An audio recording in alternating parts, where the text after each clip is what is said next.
Good morning dear students. Nirmal happy Vidyalaya के online कक्षाओं में आपका पुनः हार्दिक अभिनंदन है। पिछले वीडियो में हमने कक्षा 11 की जो पाठ्य पुस्तक थी अंतरा, उसके अंतर्गत जो कवि पद्माकर थे उनके जीवन के परिचय के बारे में जाना। आज हम उसी पाठ के जो पद हैं उन पदों के बारे में अध्ययन करेंगे। कवि पद्माकर रीतिकाल के कवि थे। रीतिकाल में रीतिबद्ध श्रेणी के कवि थे, तो उन्होंने ऋतु वर्णन किया है। यहाँ हमारा जो पहला पद आता है, इस पहले पद के अंतर्गत कवि द्वारा जो बसंत ऋतु है, बसंत ऋतु का इन्होंने क्या किया है, वर्णन किया है। वसंत ऋतु आने के फलस्वरूप वातावरण में क्या क्या परिवर्तन होते हैं, व्यक्ति का जो मन है वह किस प्रकार का हो जाता है, आह्लाद प्रकट होता है, चारों ओर जो मौसम है वह सुहावना हो जाता है, चारों ओर खुशी देखी जाती है। इन सब का चित्रण यहाँ पर किया है। सीधे शब्दों में कह लें तो बसंत ऋतु के आने पर प्रकृति में जो परिवर्तन हो रहे हैं उन परिवर्तनों का मनोहर चित्रण हमारे कवि के द्वारा किया गया है। कवि का नाम है पद्माकर। ठीक है, देखिए क्या कहते हैं कवि कि औरे भाती गुंजन में गुंजे रत भीर भौर, औरे डोरे झोरने पे बोरने कह गए, कहे पद्माकर सु और भाती गलियां ने छलिया छबीले छेरे और छवि छवे गए, और भाती भी आगे समाज में आवाज होती, ऐसे ऋतुराज के ने आज दिन द्वय गए, और रस और रीति और रागे और रंग और तने और मने और वन है गए। तो हमारे कवि पद्माकर जो हैं उन्होंने वसंत ऋतु के मौसम का वर्णन किया है कि वसंत ऋतु के मौसम आने पर क्या क्या परिवर्तन हो रहे हैं। यहाँ ये वाली जो पंक्ति है कि ऐसे ऋतुराज कहने आज दिन उदय गए, कि ऐसे ऋतुराज जो वसंत है उसे ऋतुओं का राजा कहा जाता है।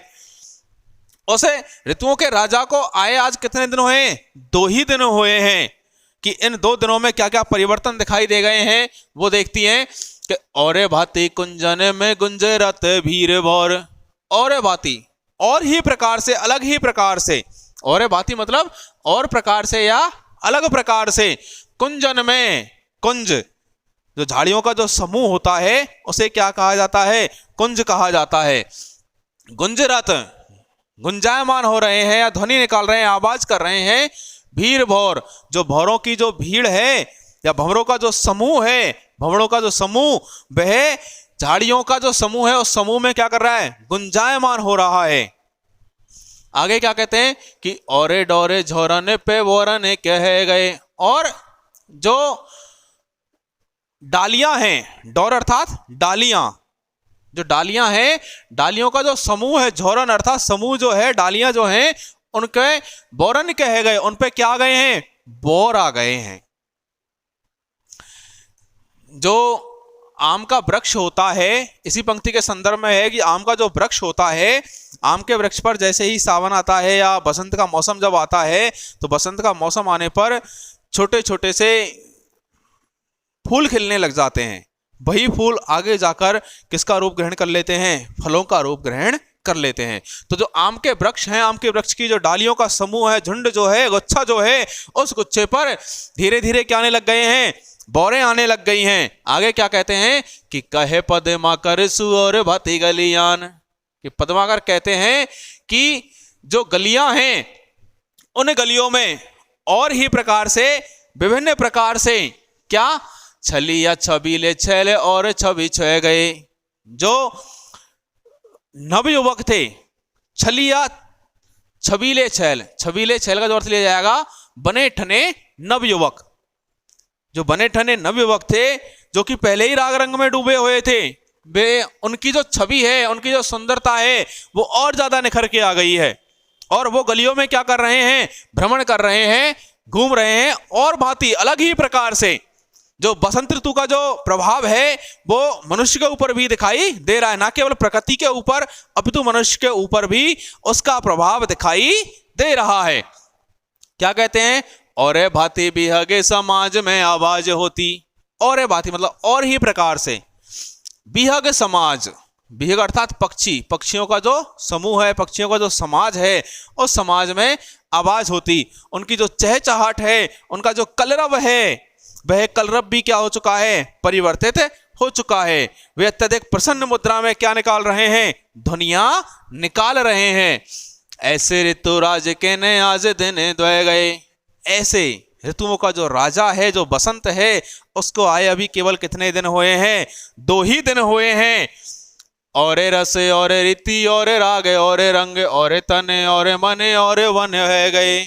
और ऋतुराज को आए अभी 2 ही दिन हुए हैं कि संपूर्ण प्रकृति जो है, संपूर्ण वातावरण जो है, मनुष्य जो है, जीव जंतु जो हैं, वहां अलग ही प्रकार का रस बिखर रहा है, रीति अलग प्रकार की हो गई है, सभी राग रंग में डूबे हुए हैं। और तन और मन, और सभी का जो मन है और तन है वह प्रसन्नता से क्या हो चुका है, प्रफुल्लित हो चुका है। और वन है गए, और ऐसा लग ही नहीं रहा कि ये प्राणी कैसे पहले के प्राणी हैं, उनमें एक नया जोश, नई उम्मीद जागृत हो चुकी है। देखिए बात कर लेते हैं व्याकरणिक बिंदुओं के बारे में। यहां सभी पदों के अंतर्गत सेम चलेगा, किसी प्रकार का कोई अंतर नहीं रहेगा, केवल अलंकार के दृष्टिकोण से अंतर देखा जाएगा। बाकी जैसे बात कर रहे थे हम भाषा की, तो यहां काव्य के अंतर्गत जो भाषा है वह भाषा है ब्रज, ब्रज भाषा का प्रयोग किया गया है। जो शैली है काव्य की, जो शैली है वह शैली है चित्रात्मक शैली, चित्रात्मक शैली का इन्होंने प्रयोग किया है कवि पद्माकर ने। यदि बात करें छंद की,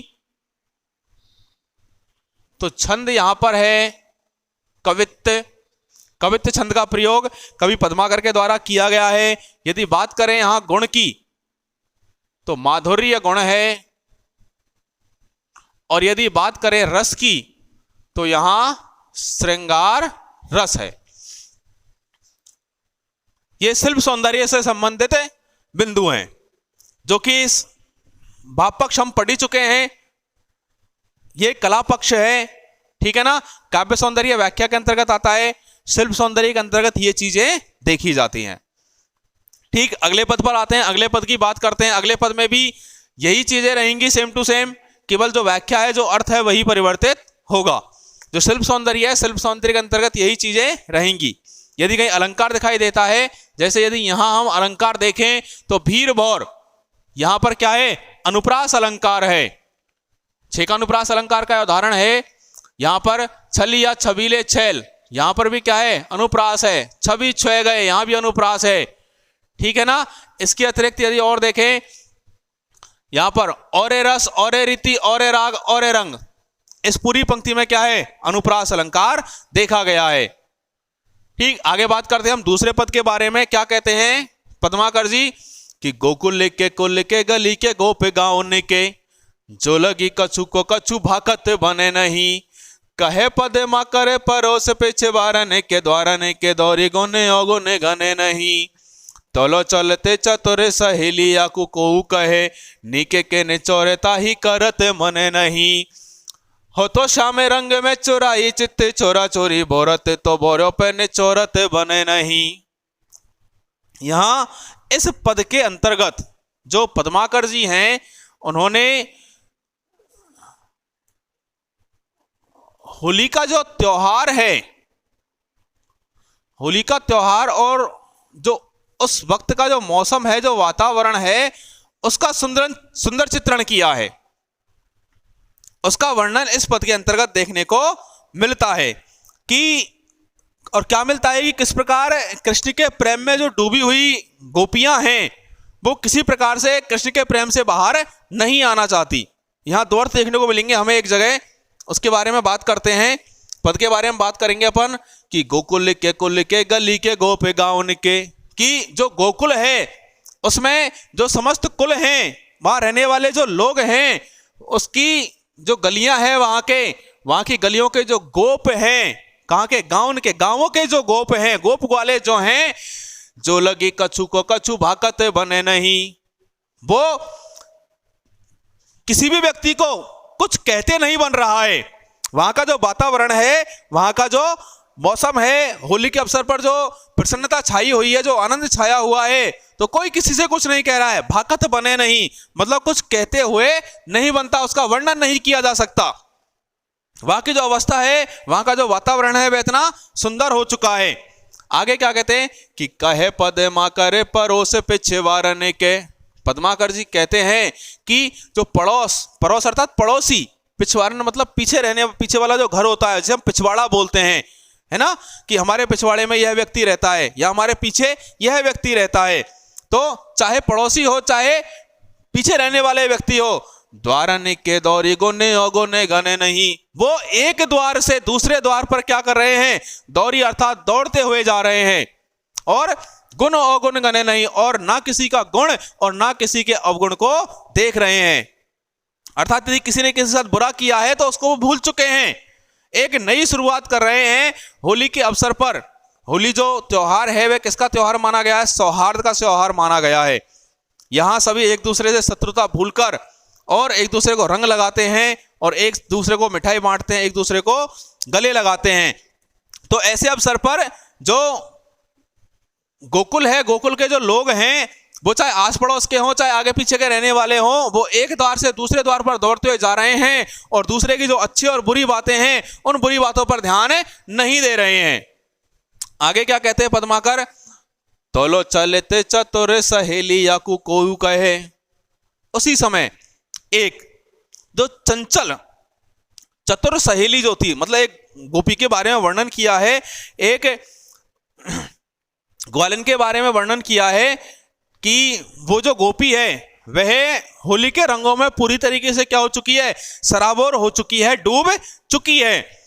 नीके कहने चौरेता ही करत मने नहीं, और उसके जो वस्त्र हैं वे वस्त्र पूर्ण रूप से किसमें भीग चुके हैं, रंगों में भीग चुके हैं, लेकिन फिर भी नीके से मतलब अच्छे से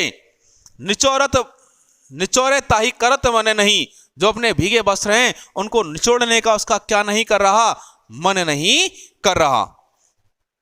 आगे क्या कहते हैं कि हो तो श्याम रंग में चोराई चित्त चोरा चोरी। वो क्या कहती है कि मैं तो किस में डूबी हुई हूं, श्याम रंग में डूबी हुई हूं। श्याम रंग यहां ये जो है यहां श्लेष है, श्लेष अलंकार यहां दिखाई दे रहा है। ये श्लिष्ट पद है। कैसा पद है, श्लिष्ट पद। इस पद के दो अर्थ लिए जाएंगे, ठीक है ना। क्या कहती है कि मैं श्याम रंग में डूबी हुई हूं, उस श्याम रंग ने चुराई चित्त, मेरे चित्त को चुरा लिया है, मेरे मन को चुरा लिया है।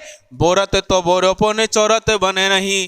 अब तो मैं ये चाहती हूं कि बोरत पे बोरे मतलब उसमें और ज्यादा डूबती हुई चली जाऊं और मुझसे निचोरत बने नहीं, मुझसे अब निचोड़ना नहीं बन रहा। एक अर्थ तो यह है कि जो गोपी है वह काले रंग में पूरी तरीके से भीग चुकी है और वह चाहती है कि काला रंग उससे छूटे ना। ठीक, दूसरा जो अर्थ हम लेंगे श्लेष के संदर्भ में वह क्या होगा कि गोपी जो है वह भगवान कृष्ण के राग रंग में पूर्ण रूपेण डूब चुकी है, वह कृष्ण की भक्ति में डूब जाना चाहती है और वह चाहती है कि वह इस भक्ति से कभी बाहर ही ना निकले, ठीक है ना। तो यहां पर जो बिंदु रहेंगे वो यथावत रहेंगे, अलंकार बदलेगा केवल। यहां पर इस वाली पंक्ति में श्लेष अलंकार है और जो श्लिष्ट पद है वो क्या है, श्याम रंग। इसके अतिरिक्त यदि देखा जाए और अलंकार तो गोप गाउन यहां अनुप्रास है, कछु को कछु यहां अनुप्रास है। इसके अलावा गुण अवगुण गने नहीं, यहां भी अनुप्रास अलंकार देखा जाता है। चलित चतुर यहां भी अनुप्रास है, छेकानुप्रास।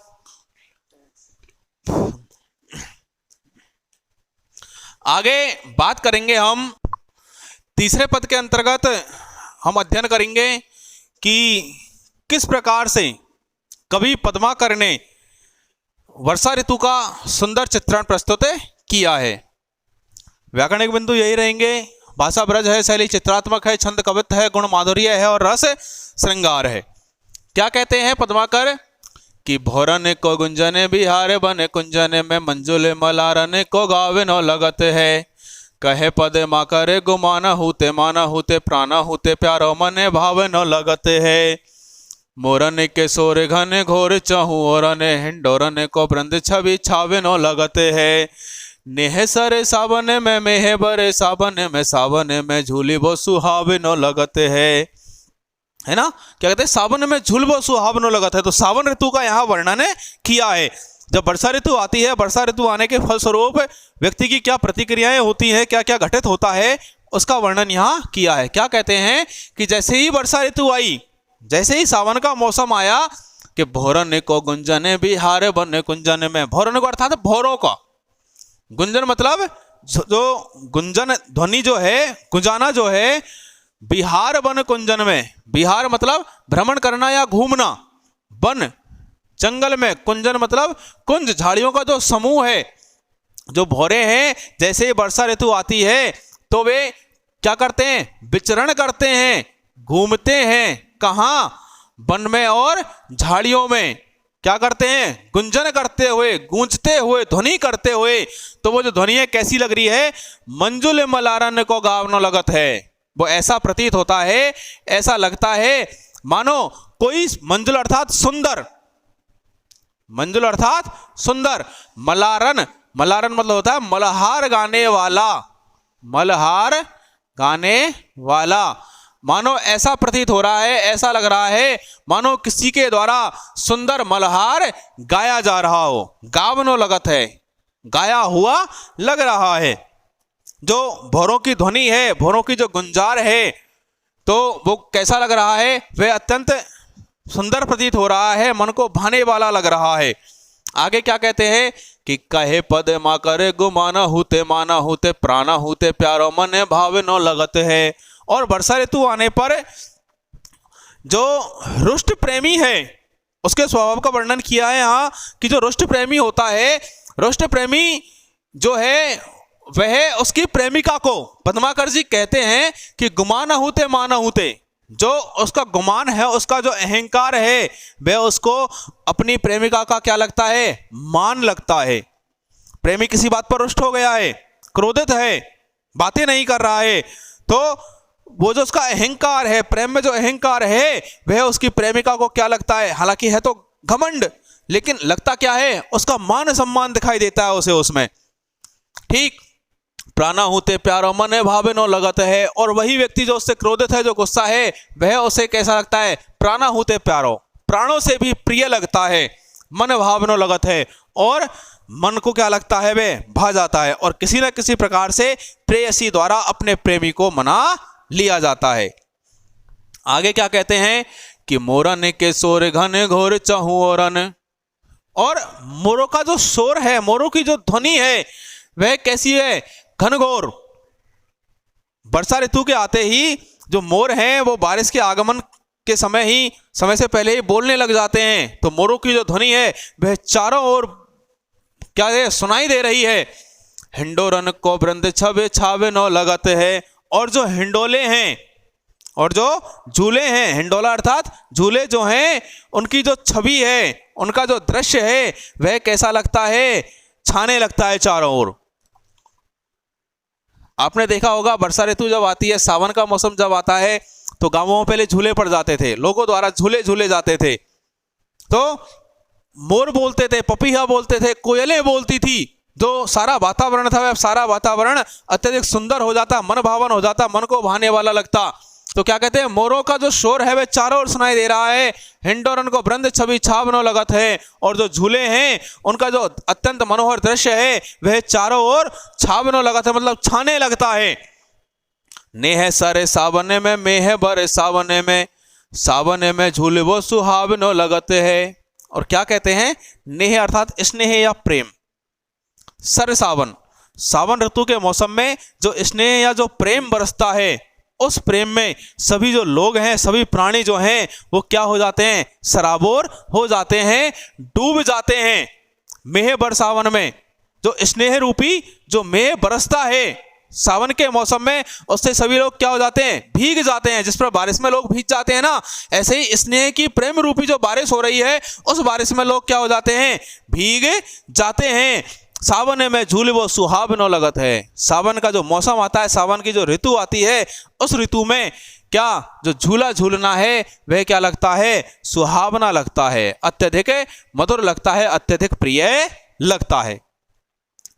यदि बात करें अलंकारों की, मंजुल मलारन, यहां पर क्या है, अनुप्रास अलंकार देखा गया है। ठीक, इसके बाद यदि बात करें और अलंकार की कहीं दिखाई देता है तो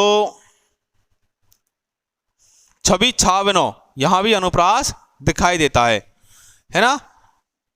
नेह सर सावन में मेह बर सावन में, यहां पर हम रूपक ले सकते हैं लेकिन स्पष्ट तौर पर यहां प्रकट नहीं किया है, तो छोड़ते हैं इसको, कोई समस्या नहीं है। ये हमारा आज का टॉपिक कंप्लीट होता है। अगले वीडियो में पुनः मुलाकात होगी, तब तक के लिए नमस्कार।